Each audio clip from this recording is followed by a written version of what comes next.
Hello दोस्तों, मेरे YouTube channel प्रभु से प्रीति में एक बार फिर से आप सबका स्वागत है। मैं आप सबके लिए हर बार की तरह इस बार भी एक रोचक टॉपिक पर वीडियो लेकर आई हूँ। दोस्तों, भगवान श्री कृष्ण के विषय में भला कौन नहीं जानता। आज के इस वीडियो में मैं आपको भगवान श्री कृष्ण के जीवन से जुड़े कुछ ऐसे रहस्य बताने वाली हूँ जो शायद आप अब तक ना जानते हों।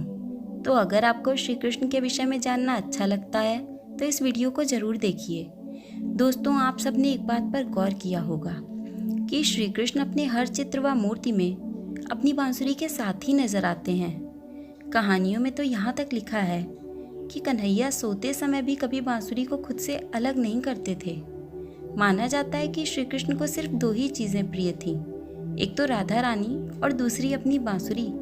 पर क्या कभी आपने सोचा है कि श्री कृष्ण को बांसुरी इतनी प्रिय क्यों थी? ये बांसुरी उन्हें किसने दी थी? इन सारे सवालों के जवाब आपको आज के इस वीडियो में मिलेंगे। साथ ही मैं आपको ये भी बताने वाली हूँ कि जब कृष्ण को अपनी बांसुरी इतनी ही प्रिय थी तो आखिर उन्होंने एक दिन उसे तोड़ क्यों दिया। ये सारी बातें जानने के लिए आपको ये वीडियो पूरा देखना पड़ेगा, पर इतना तो आप कर ही सकते हैं। दोस्तों, ये तो आप सब जानते ही हैं कि श्री कृष्ण को भगवान विष्णु का अवतार माना गया है। एक कथा प्रचलित है जिसके अनुसार द्वापर युग में जब भगवान श्री कृष्ण ने धरती पर जन्म लिया तब सभी देवी देवता वेश बदलकर उनसे मिलने धरती पर आने लगे। भगवान शिव ने भी अपने आराध्य के दर्शन करने की सोची।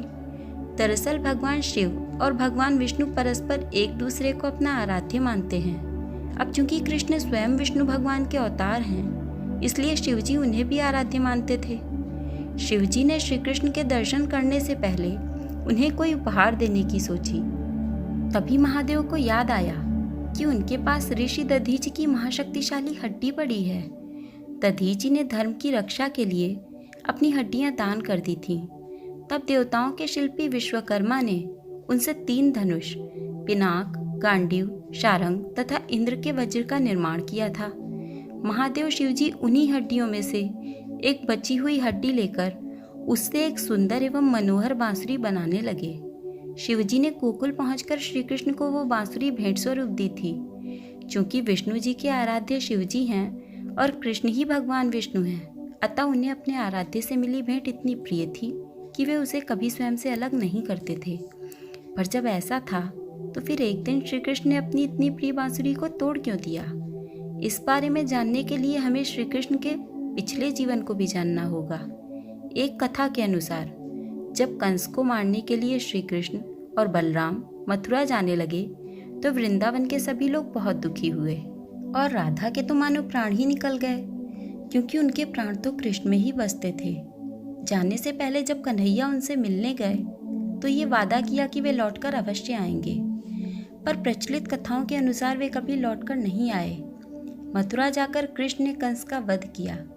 आगे चलकर रुक्मिणी तथा सत्यभामा से उनका विवाह हुआ। प्रचलित मान्यताओं के अनुसार श्री राधा का विवाह भी यादव कुल में हुआ था, परंतु वे कृष्ण के प्रति ही समर्पित रहीं। भविष्य में अपने सभी कर्तव्यों से मुक्त होने के बाद वे अपने प्रिय कृष्ण से मिलने द्वारिका पहुंची। श्री कृष्ण राधा रानी को देखकर अति प्रसन्न हुए। श्री राधा को द्वारिका में कोई नहीं पहचानता था, अतः वे दूसरी पहचान के साथ महल में रहकर महल के कार्य करने लगीं। परंतु परिस्थितियां बहुत ही बदल चुकी थीं, इसलिए राधा रानी को ज़्यादा दिन महल में रहना रास नहीं आया। अतः उन्होंने महल छोड़कर जाना ही उचित समझा और कृष्ण से आज्ञा लेकर वे वहाँ से चली गईं। धीरे धीरे समय व्यतीत होता गया और जब राधा रानी का इस धरती पर अंतिम समय नज़दीक आया तो उन्होंने कृष्ण को याद किया। भगवान श्री कृष्ण तुरंत प्रकट हो गए। श्री कृष्ण ने राधा रानी से अनुरोध किया कि वे आज उनसे कुछ मांगें, पर राधा जी ने मना कर दिया। पर कृष्ण के बार बार अनुरोध करने पर राधा जी ने कहा कि वे अंतिम बार अपने मुरली मनोहर को बांसुरी बजाते देखना चाहती हैं। ये सुनकर कान्हा बांसुरी बजाने लगे।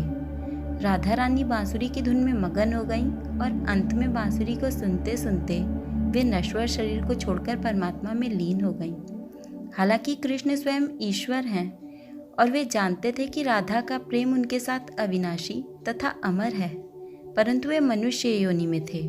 अतः मानवीय स्वभाव दर्शाते हुए उन्होंने अपनी बांसुरी को तोड़कर झाड़ी में फेंक दिया और उस दिन के बाद जीवन में दोबारा कभी बांसुरी नहीं बजाई।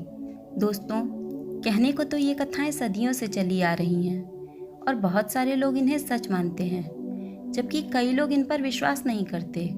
खैर, ईश्वर में श्रद्धा तो अपने विश्वास का विषय है।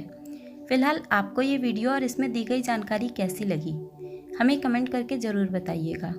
अगर ये वीडियो आपको अच्छा लगा है तो इसे लाइक कर दीजिए। इसके अलावा ऐसे और भी रोचक वीडियोस देखने के लिए हमारे चैनल को अभी सब्सक्राइब करके बेल आइकन को क्लिक करिए। इससे हमारे लेटेस्ट वीडियोस की नोटिफिकेशन आपको सबसे पहले मिलती रहेगी। मिलते हैं नेक्स्ट वीडियो में कुछ और भी रोचक जानकारी के साथ। तब तक के लिए राधे राधे।